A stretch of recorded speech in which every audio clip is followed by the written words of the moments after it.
And we are live. Hi, everybody. Welcome back to another edition of VC TV. I'm your host, Kyle Ellicott. And today, following a great episode we just had with investors about DeFi, decentralized finance, and the future of finance as technology is rapidly progressing, the innovation and the interactions that we have with finance, we're going to be talking about cities.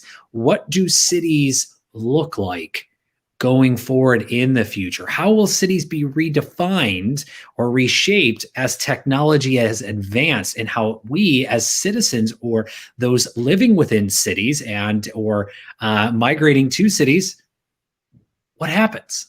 What's next? What is next for cities? And that's what we're going to be talking about here on VT TV. If this is your first time joining, check out the archive on LATOKEN.com. Also, the comments box is open, so please do say hello. We had people from Scotland along with areas of India, and we had Australia, the rest of Europe, South America. We had people from everywhere. So definitely say hi. We'd love to hear from you. If you have any questions, drop them in. I'll do my best to ask them in real time. A big thank you to the LATOKEN team and to Maria for making VC TV possible. I'm your host, Kyle Ellicott. Let me introduce my great friends and co-host today. Keith, first up. Welcome back. Hey, Kyle, that's great. Co-host. Wow, that's a promotion. Upgraded. You both have been promoted today. Fantastic. I'm going to celebrate by going out into the COVID city and seeing nobody. But it's fantastic to be here. Great to be here with Raghu again. Really looking forward to hearing his thoughts.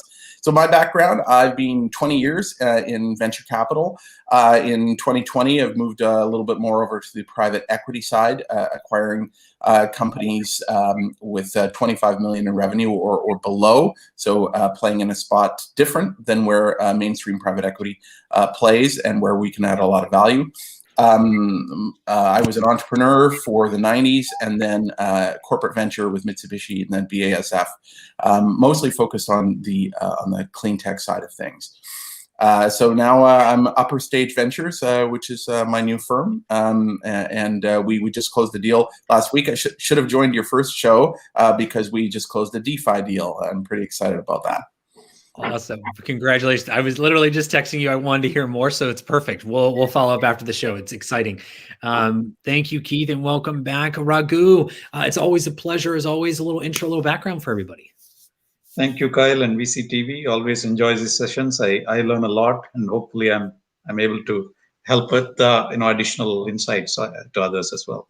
So I'm a serial entrepreneur, a strategic advisor, and angel investor based in Princeton, New Jersey.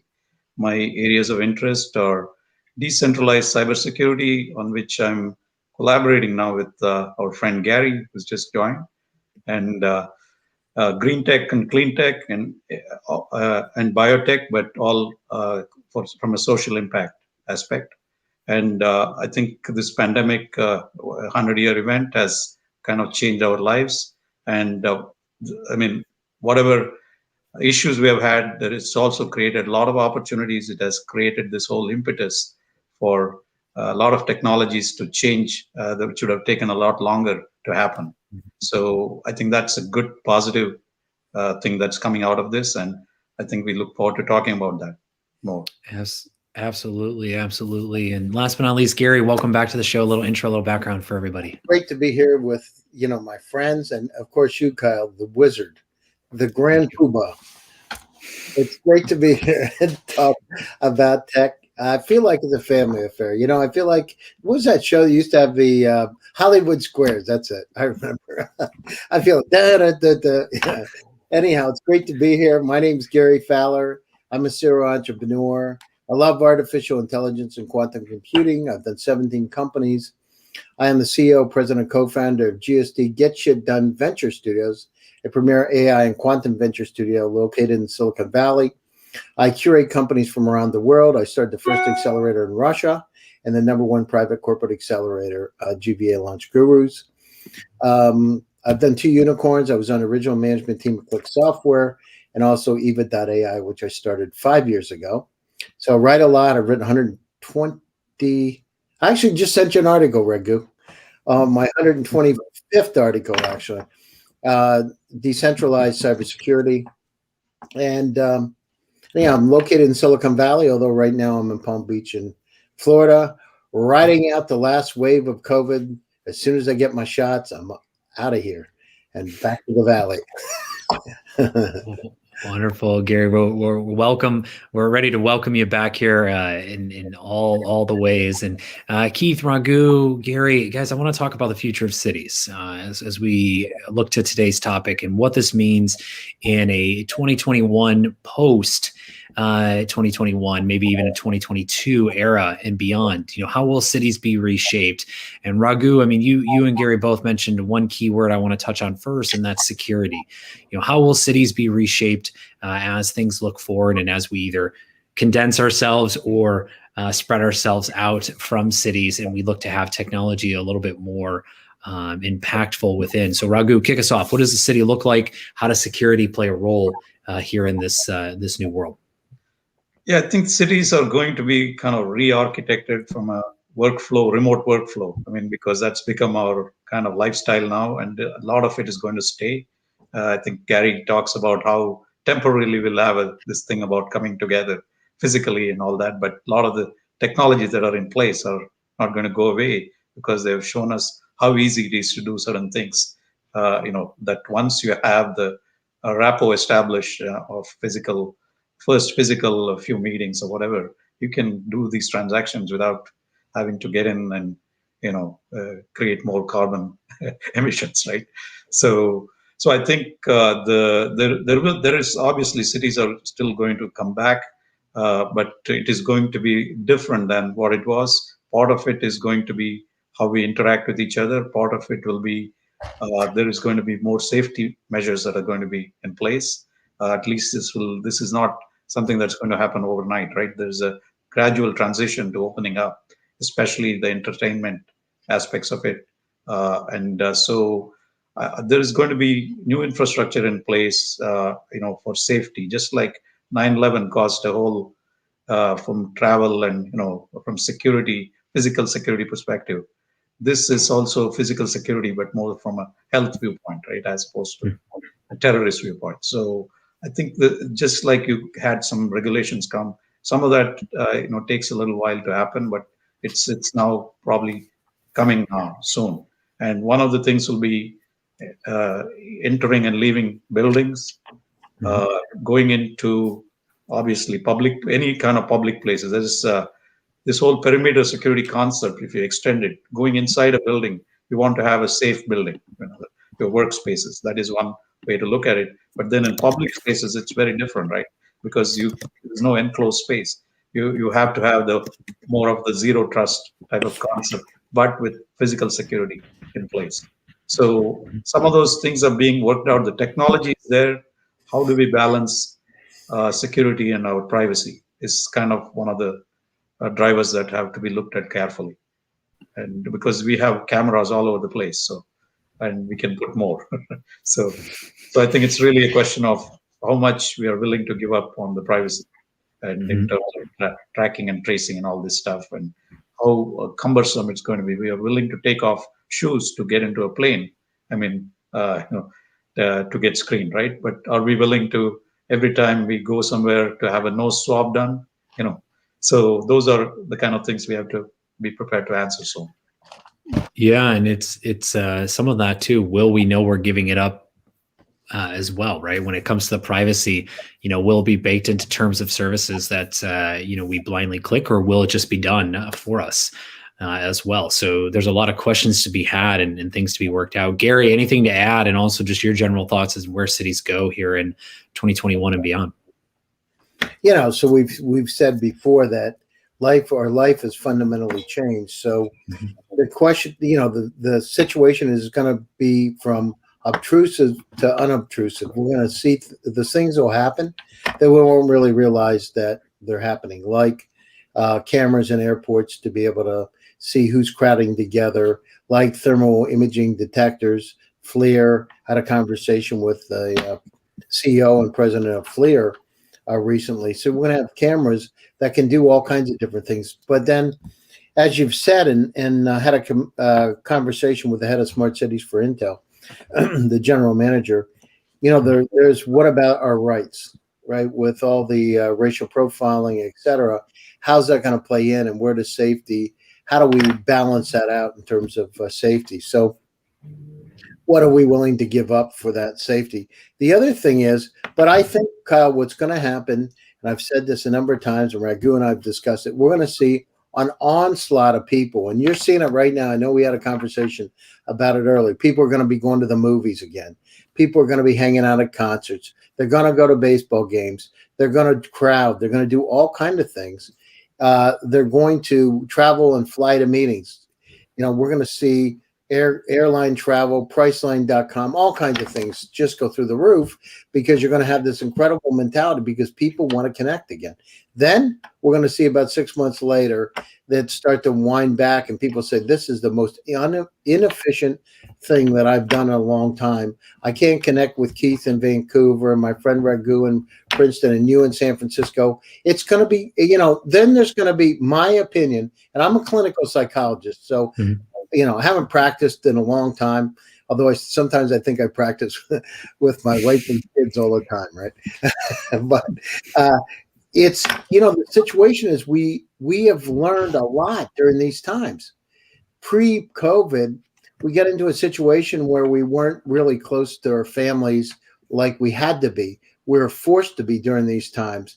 We had to adapt and change. We had to do, you know, remote workforce management 2 years ago, almost 3 years ago, when we pivoted my company, Eva, to remote workforce management. They said we were crazy. Why in the world would you do that? We're not, companies are still in a debate about remote workforces. Then the pandemic hit, right? And it went up. That went up at that point in time 38 times. So this world has changed. Cities need to adapt. They need to adapt to things like global warming, right? The global warming trends around the world. You know, with by the end of this century, it could be up over 2 feet just in Florida. So the adjustments that need to take place, population increases from 8.1 billion to 13 billion by the end of this century. The amount of potable water that's out there, the amount of arable land. Then the other thing is, you know, cities were set up to be densely populated. You know, through this pandemic, it's like the opposite of what we wanted. How fast are people going to want to come in? The other thing is they've scattered all over the, you know, world. People go in all kinds of directions to get away, and they find they can be efficient. How's that going to affect? And I think it's going to continue the way it is. We're going to have a herding mentality for a short period of time, and then people are going to come back, and it's going to propel the digital transformation back, because they're going to understand how efficient it really is now.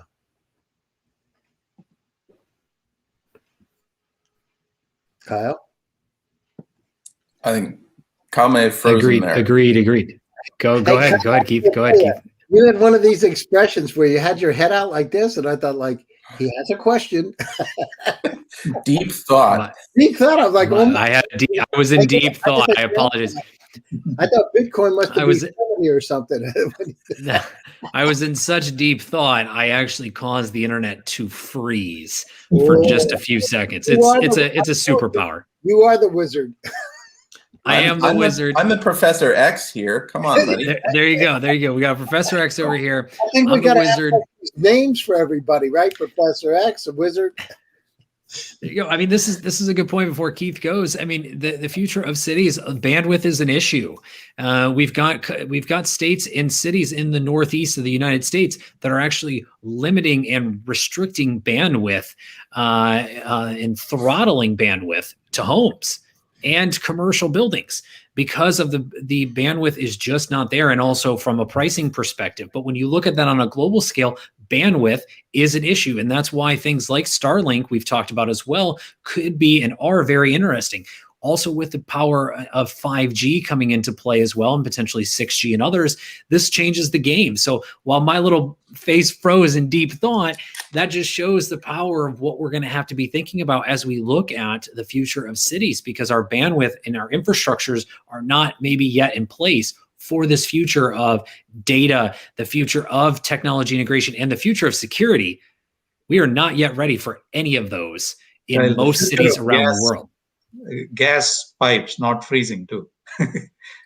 That's another. I mean, look, the energy, and I'll just add to Raghul's point: energy infrastructures automotive infrastructures in general around the world are not yet ready for what is changing. We talked about this, Gary, moments ago around decentralized finance and that infrastructure around finance. Think about contactless everything, contactless payments, transit, being able to click and go. I mean, this stuff is just not there yet in most places. Keith, I'm sorry, I've taken away from your point.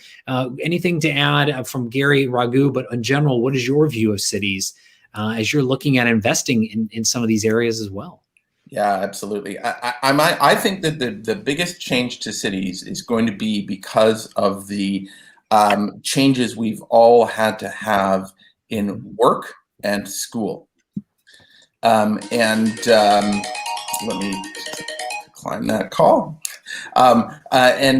The advantages of remote working and remote education, there are difficulties as well, but the advantages of those things have been appreciated. And like Gary says, if we went back to the way it used to be, everyone will be like, oh, did we really like it like this?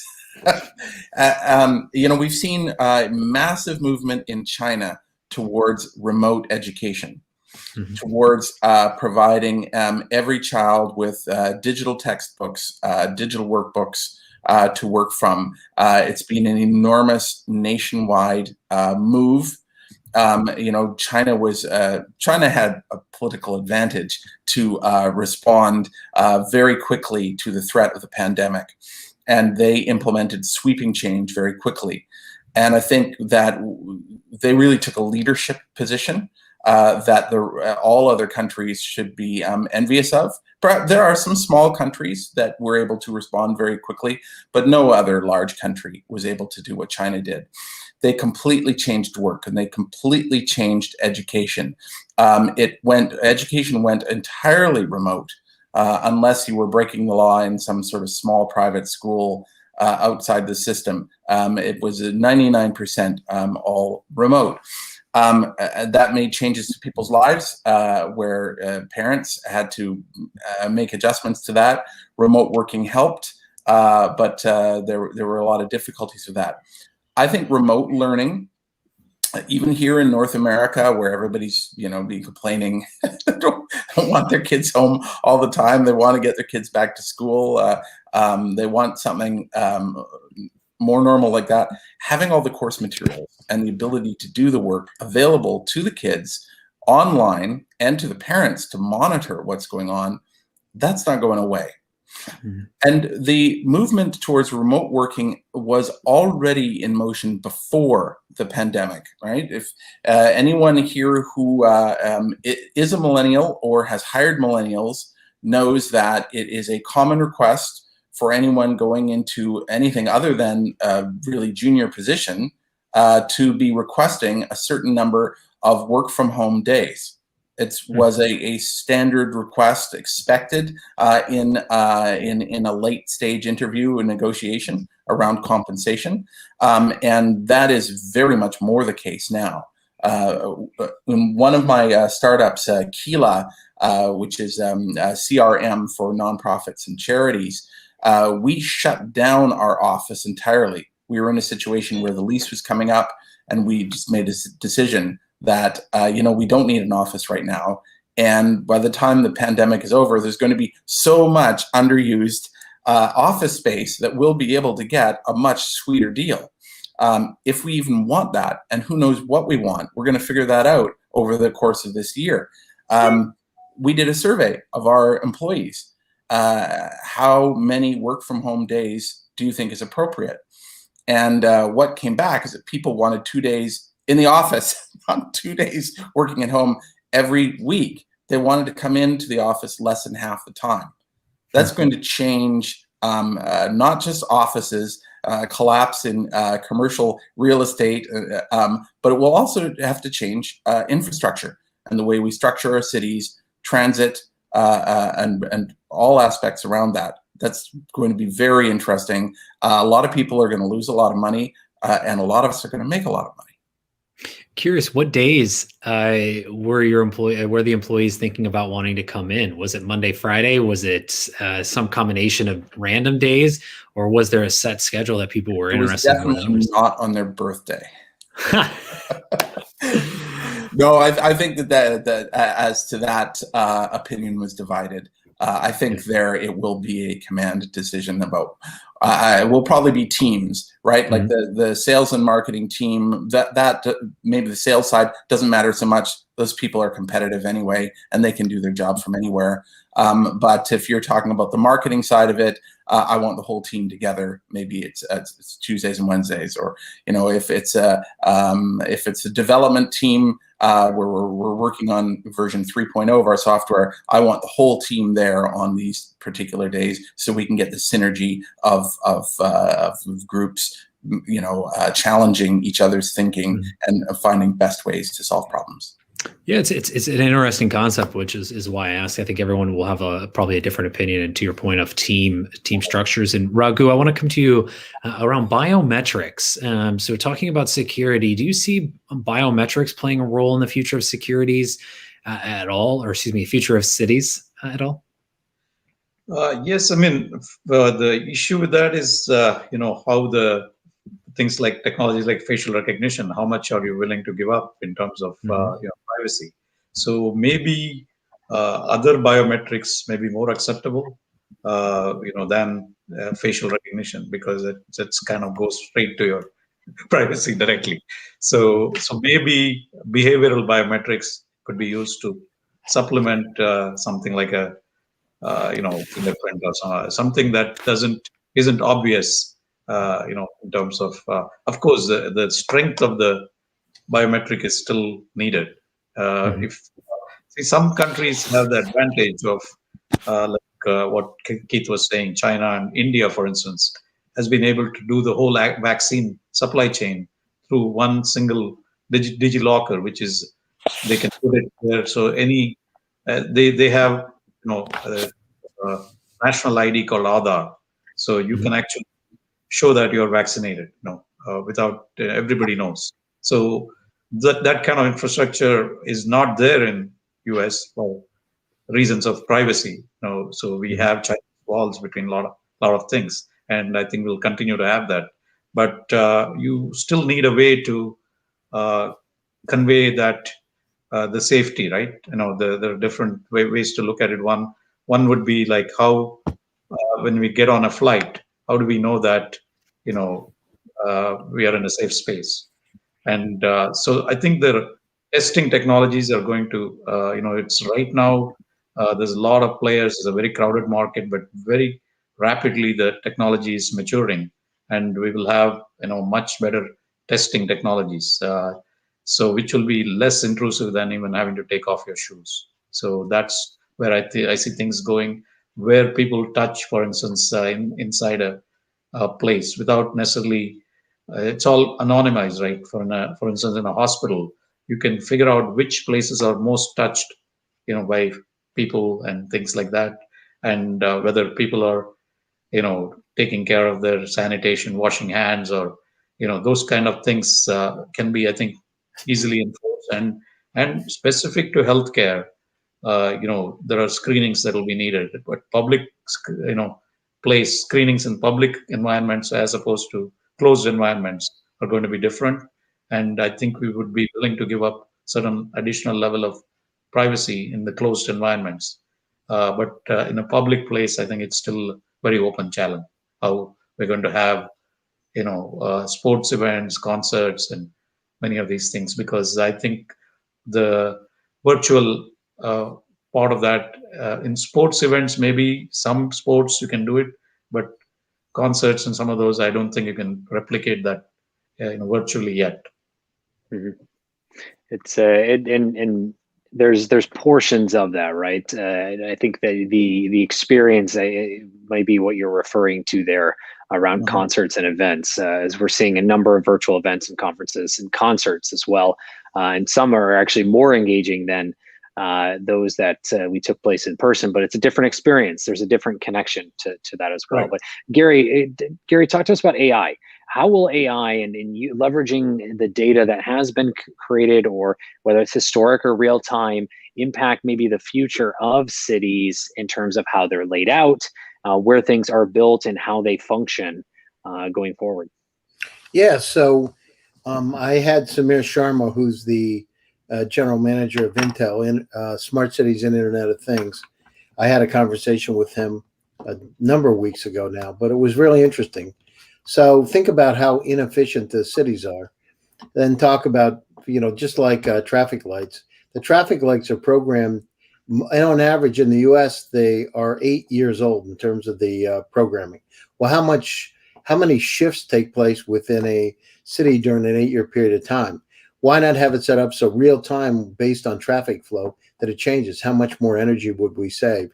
So those kind of basic efficiencies, sustainability, responding to global warming, all kind of things. So these smart cities are really a reflection of what's happened to the rest of our environment. We need to have real-time monitoring of what's happening. Some cities, St. Louis has it's set up so they actually can real-time monitor air quality within a particular part of a city.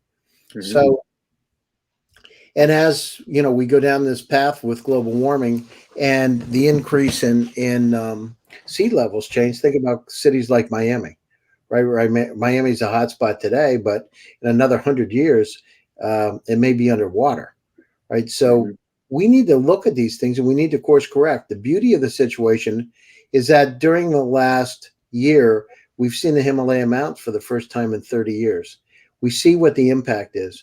But at the same time, I mean, we haven't really focused on, if you look at buildings within a city, super smart buildings, the lights turning off when you come in and out, but controlled with artificial intelligence. The quality of the air, we don't really look at it inside a building, right? So why don't we have monitoring of air inside a building? What about the monitoring of water? We drink water out of a tap, right? Or we put it on a coffee pot, but we never really check. And how many times in homes within a city, within an apartment, have you checked your water to see what's in it? We don't.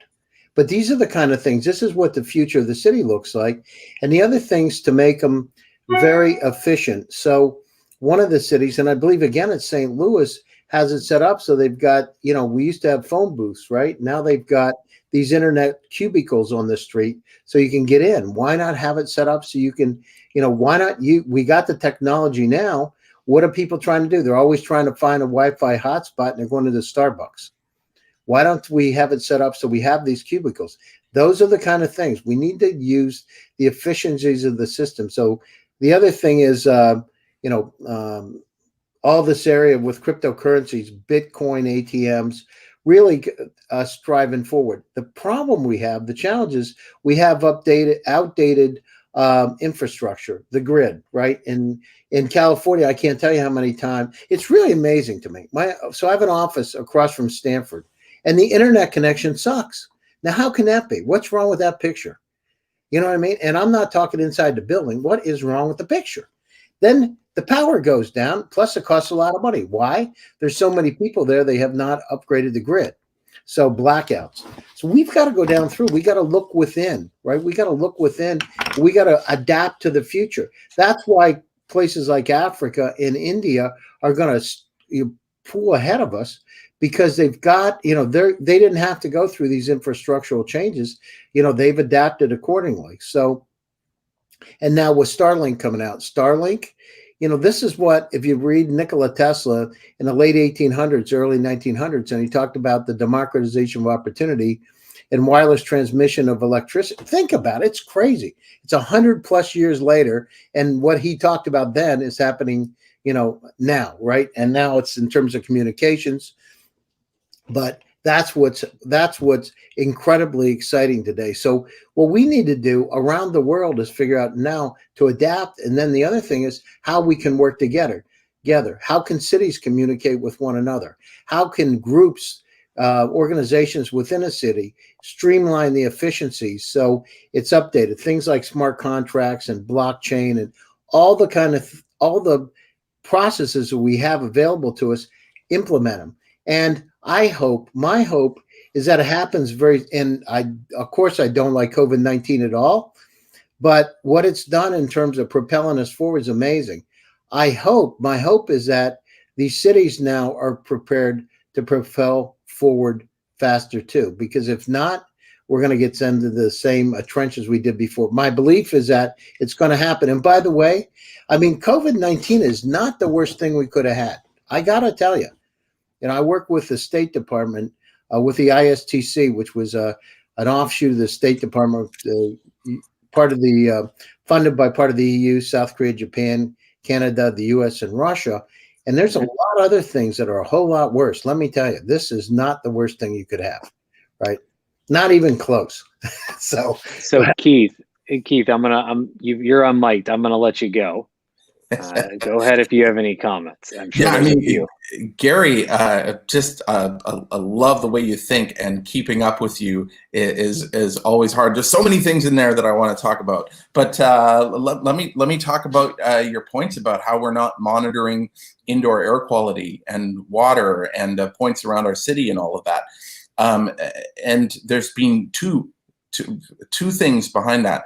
One has been limitations of the sensors that take up energy, and they're cantankerous. They don't last. They need monitoring, and it costs way more to go out and service them than it actually costs for the sensor. And the other one is the data. What the hell we would do with all that data? I've talked on previous episodes of VCTV about the coming ubiquitous sensor era. And the data tools that enable us to actually make use of that are just coming in development right now. I think it's a very, very exciting time to be, if you compare the big data side of things with a low energy, long lasting sensor, right? Something that can go out there, it's cheap, it's going to last a decade or more. And it doesn't need to have its battery serviced because it scavenges energy, or it has some sort of such a low power draw that it will last. That is coming quickly, but it's the pairing that is exciting. If you only have if you have the data solution, actually you can make money. But if you just have the sensor, you're not going to make money. Absolutely.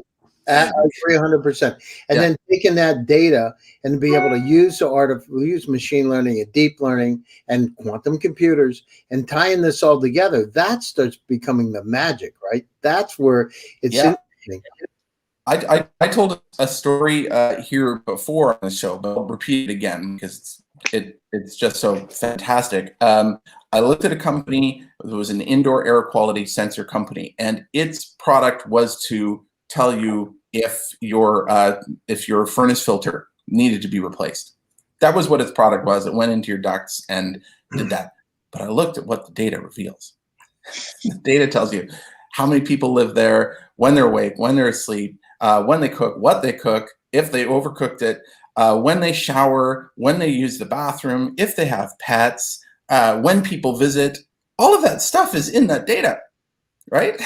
Yeah. And it would be for anything that is measuring particulate and temperature and humidity. All of that can easily be gleaned, even without advanced artificial intelligence. You can actually just look at it with your eye, the printout, and see, oh, there's a spike. Oh, somebody burnt their toast. You can see these things happen. As these sensors go out into our world, we're going to have to be aware of the threat of around privacy and monitoring of everything that we do. I mean, it will be possible to tell, right, what people are eating, in a city, who's having sex, things like this. Like, you'll be able to tell that from the data. We got Facebook today. Here's the thing that bothers the hell out of me. We use Gmail, we use Facebook, we use LinkedIn, and at the same time we're concerned about our privacy. It's crazy. They can tell now. They can tell when you're going to die. You know what I mean? Seriously. So it's like really amazing. Like we have, I love Google. I think Google's a great company, but we use it. It's not free. You wonder why you get ads. You wonder why, there's very interesting things start being sent to you. They understand. And so where the problem is, you're right about it. What the limitation? We need to own our own data. And we've talked about that before, maybe the tokenization of the data, et cetera. But on the other hand of it, think about radon in a house, and don't know where Ragu is, right? Radon in houses in Jersey and Pennsylvania. I have right? 2 remediation systems. So yeah, and I put them in too. And the thing is, you don't know. You put a little box down in your basement, and they say you got radon. Well, I would like to know real time once I have the is it working? Is it really working? After 3 or 4 years, I had problems with water in the house. I didn't stay in my house for about 6 months. The well got contaminated. This is a beautiful house in Pennsylvania on the side of a mountain, and the water got contaminated. I would not have known unless I had gotten a sale contract on the house to test it. I would have been drinking bad water, really bad water. So we need to understand this, but this is about our life. You're right about it. It's all around in different areas, whether it's companies in supply chain and manufacturing or driverless cars. We need to have real-time data, and we need the AI to be able to help us understand what to do with it and also course correct. So it's not only about the air quality, how to fix it, right? What can we do do we need extra filtration? Do certain things need to be put into the air? We need to leave the building? Those kind of things. That's where it becomes interesting. But you're right. This is the problem we have with privacy, and we have with, what are the limitations? And the more we get into artificial intelligence, I mean, it will know. I can go spend another 5 hours. So guys, I'm gonna pause you right there. We're about at time, so I want to pause this right there. So Raghu, I want to come to you for closing thoughts, and then where can everyone find you online as well?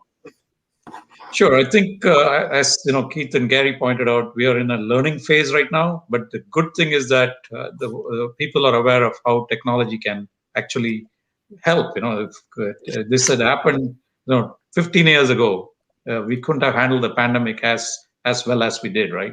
So people are more accepting now of certain things.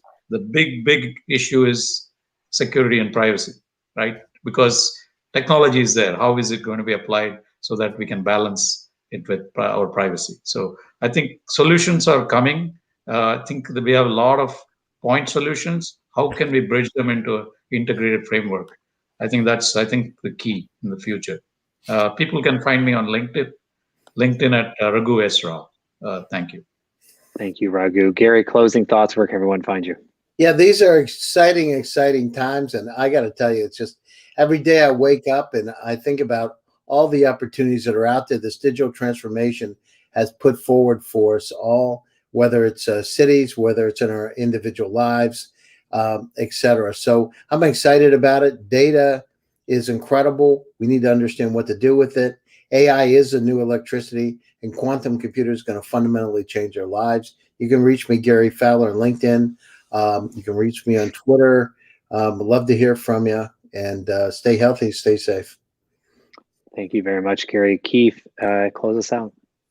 Great. Yeah, thank you. I'm really excited about what our cities are going to look like. We didn't even touch on the clean tech aspects about what's going on, and the ability or the necessity of re-engineering our cities when we have these cleaner, greener, sustainable solutions to implement. This is a fantastic opportunity to do it better. So I'm really excited about that. I'm somewhat biased because I've been a clean tech investor for 20 years and have actually done well in that space. Primarily, I think, because I invested in things that were capital efficient and not so much on the energy side, which is where clean tech has suffered. So you can find me on LinkedIn. That's probably the best place to follow me. I do have a Twitter account too, Keith A. Gillard, and our stealthy website for now, but we have a new website we just haven't published, is upperstage.ventures. Wonderful. Keith, Gary, Raghu, thank you all very much for sharing your thoughts and insights around the future of cities in this new year of 2021 and beyond as well. And Thank you all for tuning in from around the world and all the great questions and comments as well. If you'd like to be on a show like today, like Keith, Raghu, Gary, do reach out to the team and or myself. We'll find that right spot for you. Speaking of the team, big thank you to the LATOKEN team and to Maria for making VCTV possible every single day. With that, I'm your host, Kyle Ellicott. You can find me along with all of our guests everywhere online and social media platforms around the world as well. Do reach out. We'd love to hear from you. And again, make sure you add context. Let us know where you met us, where you heard us, and what you'd like to continue the conversation about. With that, we're going to take a short little break, and we'll be back here tomorrow with more VCTV. Everyone have a wonderful day. Bye. Bye-bye.